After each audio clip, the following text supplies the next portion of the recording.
He doesn't wear a Rolex. He doesn't fly private. He doesn't sit behind bulletproof glass, barking orders through a mic. He walks through dust, eats from metal plates, sleeps in the same room as the men he leads. And yet he's the most feared man in West Africa. Not because of what he owns, but because of what he refuses to kneel to. While most leaders sell their countries for a slice of power, he kicked the buyers out, while others cling to suits and titles. He chose a uniform and a target. His name is Ibrahim Traoré, a 36-year-old captain who rose from the dirt to shake the global table. And make no mistake, this isn't just politics. This is war. A war for Africa's soul. A war the world didn't see coming because they never took him seriously.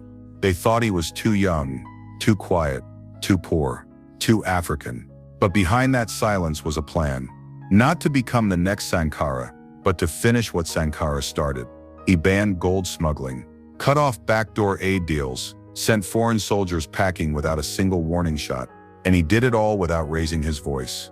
No begging, just bold moves in broad daylight. Now the world is scrambling. NGOs are panicking. Diplomats are sweating because they don't know how to control a man who's not afraid to lose everything. This isn't just a coup, it's a blueprint for a new kind of African leadership. And Captain Traoré, he's not asking for applause. He's daring others to follow. There are two Burkinas, the one they put on the map and the one that lives in the bones of its people. One was drawn by foreigners with pens. The other, forged in fields by hands that tilled the land and buried the dead. A land not named by kings or presidents, but by hunger, sweat, memory. For over a century, foreign hands dug into West Africa, not to build, but to extract gold, cotton, labor. They came with flags and left with fortunes. And when they called it independence, it wasn't freedom they left behind. It was instructions. Instructions on how to behave, who to trade with, what debts to pay, and above all, who not to become. Because in 1983, someone broke the script. A 33-year-old soldier stepped in front of the cameras and rewrote everything. His name was Thomas Sankara. He didn't ask for permission. He didn't wait for applause. He renamed the country Burkina Faso, land of upright people. He refused foreign aid. He sold off government limousines. He told ministers to ride bicycles, grow their own food, wear local cotton. And when the cameras rolled, he didn't talk about GDP. He talked about dignity, responsibility, African pride. But pride in a world addicted to obedience is dangerous. And Sankara's pride was contagious.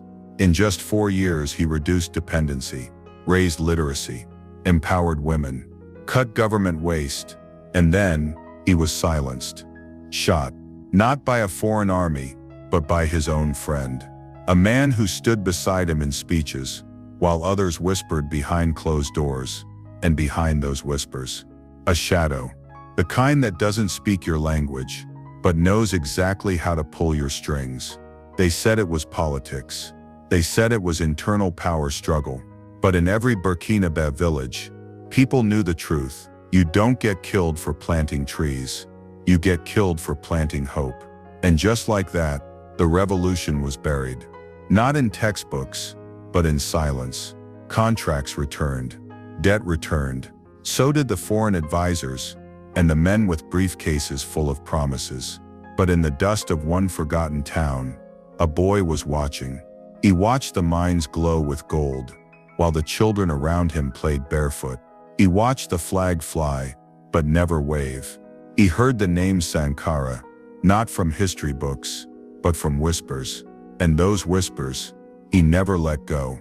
That boy's name was Ibrahim Traoré. The years passed. Leaders came and went, each promising change, each delivering contracts. Burkina Faso remained where it had always been, rich beneath, poor above. The people had questions, but the answers came dressed in suits, with French accents. And while the elite dined, the villages darkened. But something was shifting, not in the palaces, not in the ministries, in the barracks. Among the ranks of young soldiers, something had begun to stir, a restlessness. They were trained to protect borders, But what about the people within them? They were handed rifles, but not the truth. And in the middle of it all was a captain, quiet, steady, impossible to ignore. Not because he shouted the loudest, but because he listened. His name rarely made headlines. No scandals, no theatrics. Just a man who kept showing up where he was needed and leaving before the cameras arrived. Ibrahim Traoré wasn't a politician. He wasn't born into power. He didn't have connections in the capital or cousins in embassies. What he had was memory of what Sankara tried to build, of what was lost, of what still needed to be done. And when chaos began creeping across the land, when villages burned and trust collapsed, Traoré did what most men fear to do. He acted. No press conference, no flashy announcement, just a decision. One night, in 2022, the streets went quiet, not from fear, but from expectation. A power had fallen, and in its place stood a young captain, with mud on his boots and the Constitution in his back pocket. People asked, who is he? Is he ready? Will he be like the rest? But those who knew him already knew the answer. Because Ibrahim didn't rise through ambition, he rose through conviction. He had seen what borrowed power looks like, and he wanted no part of it. In his first address, there was no long speech, no hollow promises, just a message. We will reclaim our dignity, ourselves. And in that moment, something shifted.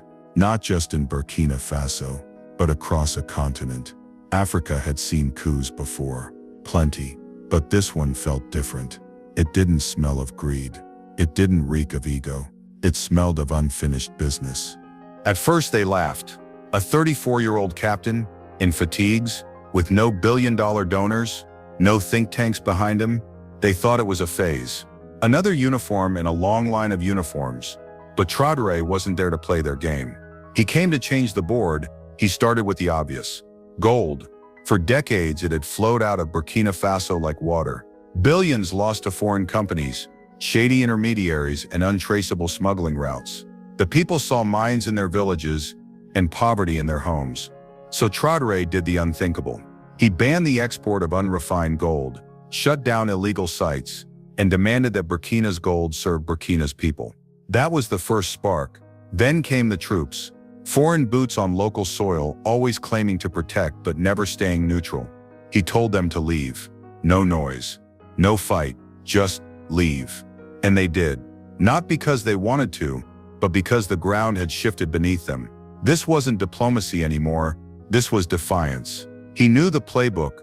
First they ignore you, then they invite you, then they warn you. He said no to all three. Instead he turned inward, toward the youth, the farmers, the women, the forgotten. He spoke their language. He visited their towns. He restored something that had been stolen for generations, the right to decide. He launched national programs to process resources locally. He prioritized security without auctioning it to the highest bidder. He refused aid that came tied with surveillance and silence. Each move was small, measured, but together they formed a pattern that shook embassies, rattled investors, and made some capitals whisper words they hadn't used in years. He's becoming a symbol, but symbols are dangerous because they can't be bribed. They can't be overthrown with press releases. They light fires in places where fear used to live. And that's what Traoré became. Not a hero, not a villain, a fire they couldn't put out. Because unlike the old leaders who played both sides, he chose his side, openly, unapologetically. And behind him, others began to rise. From Bamako to Niamey, whispers turned into movements. The streets started chanting again, not for war, but for respect. And the world, it watched, not through speeches, but through silence. Through headlines that asked the same question again and again. Who is this man, and why can't we control him? There's a reason they don't talk about Sankara in classrooms. A reason why Traoré's face rarely makes global front pages. It's not because they're irrelevant. It's because they're reminders. Reminders of what happens when Africa stops asking for permission. Because the world is comfortable with an Africa that begs, an Africa that waits, that signs agreements it didn't write, that exports its wealth and imports its identity. But when that Africa says no more, everything shakes. Traoré's rise didn't just scare politicians, it scared systems, because systems don't fear men, they fear ideas.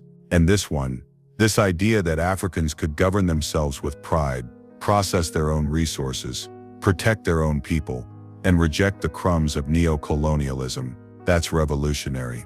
Not in theory, in practice. Because Traoré didn't speak in riddles, he didn't dress it in academic language, he made the message clear: we're not anti-anyone, we're just pro-us. And those two words, pro-us, are enough to make old empires panic. Suddenly, Burkina Faso wasn't just a small landlocked country, it was a matchstick. And other nations, try kindling. Mali, Niger, Guinea, voices rising, flags changing, borders stiffening. For decades, Africa was taught to be grateful. Grateful for peacekeepers who stayed too long.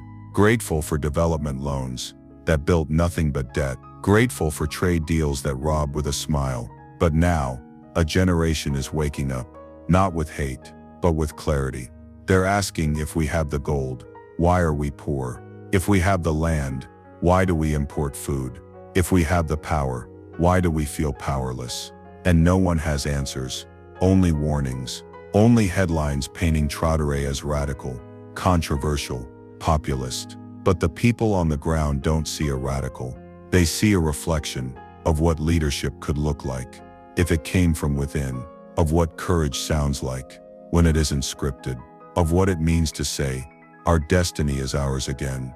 And for the first time in a long time, Africa isn't waiting for permission to rise, it's already rising. History moves slowly, until it doesn't. One day everything seems normal. The next, the statues crack, the flags fall, the people remember. And that's what this moment feels like. Not a revolution with fireworks, but a quiet, patient earthquake. The kind you only notice when the walls start shifting, when the names you used to mock become impossible to ignore. Ibrahim Traoré didn't ask for followers. He didn't market a brand. He didn't pose for glossy magazine covers. He simply acted, and in doing so he gave shape to a feeling millions couldn't explain, that something has been deeply wrong. And now, finally, someone has the spine to face it. But this story isn't about a man. Not really.